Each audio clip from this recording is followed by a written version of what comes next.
उत्तर प्रदेश के झांसी में 13 अगस्त 2025 को टोड़ी फतेहपुर थाना क्षेत्र के किशोरपुरा गांव में एक कुएं से 2 बोरियों में महिला के शव के टुकड़े मिलने से सनसनी फैल गई।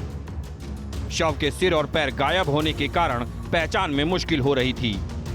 7 दिन की गहरी जांच के बाद पुलिस ने इस ब्लाइंड मर्डर केस का खुलासा कर 2 आरोपियों को गिरफ्तार कर लिया, जबकि तीसरा आरोपी फरार है। हत्या के खुलासे में लगी पुलिस की 18 टीमों ने आखिर हत्या से पर्दा उठा ही दिया। डीआईजी रेंज ने खुलासा करने वाली टीम को 50,000 रुपए इनाम की घोषणा की। उक्त महिला का नाम है रचना यादव, जो तीतमगढ़ की निवासी थी।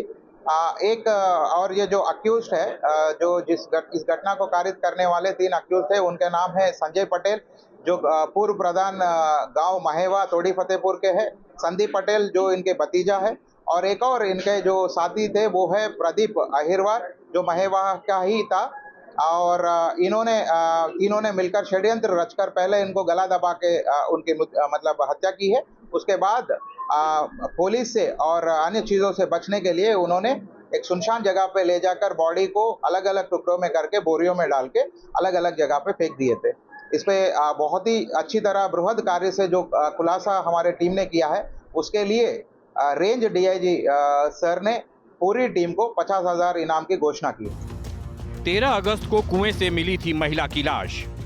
किशोरपुरा गांव में खेत पर बने कुएं से मिली लाश। पैर और सिर गायब होने पर पुलिस जांच में जुटी। जांच के दौरान मिले सुराग से सुलझी गुत्थी।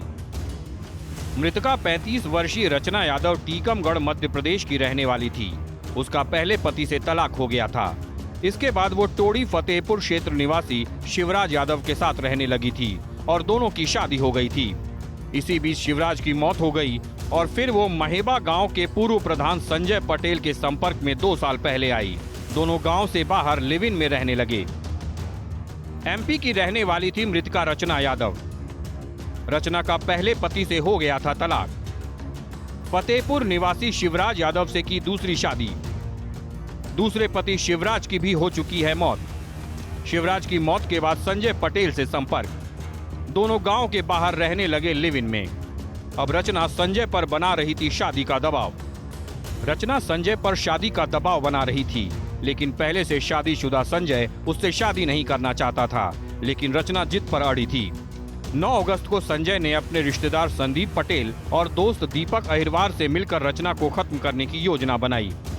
तीनों रचना को इलाज के बहाने कार से ले गए और रास्ते में गला दबाकर हत्या कर दी। दीपक अहिरवार ने रचना की लाश के कई टुकड़े किए और बोरियों में बंद कर दिया। धड़ और हाथ 3 बोरियों में भरकर गांव के बाहर खेत में बने कुएं में फेंक दिया, जबकि सिर और पैर अलग अलग बोरियों में रखकर नदी में फेंक दिया। संजय ने 3 दोस्तों के साथ मिलकर बनाई योजना। संदीप पटेल दीपक अहिरवार के साथ बनाई योजना। तीनों रचना को इलाज के बहाने कार से ले गए। रास्ते में गला दबाकर की रचना की हत्या। शव के टुकड़े कर बोरियों में भरकर फेंका। कुएं और नदी में अलग अलग फेंकी बोरियां। 13 अगस्त को कुएं से लाश मिलने पर पुलिस जांच में जुटी और आसपास के गांव से गुम हुई महिलाओं की जानकारी ली। इसी बीच मृतका के भाई को सूचना मिली तो उसने पुलिस से संपर्क किया। सुराग मिलते ही पुलिस ने संजय पटेल से पूछताछ की तो वो सकपका गया। पुलिस ने सख्ती से पूछताछ की तो सारा राज खुल गया। इस क्रूर हत्याकांड ने झांसी और आसपास के इलाकों में दहशत फैला दी। प्रेम प्रसंग से उपजा ये मामला समाज में रिश्तों की जटिलता और अपराध की भयावहता को दर्शाता है।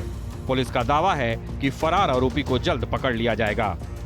हिंदी खबर के लिए झांसी से अमित सोनी की रिपोर्ट।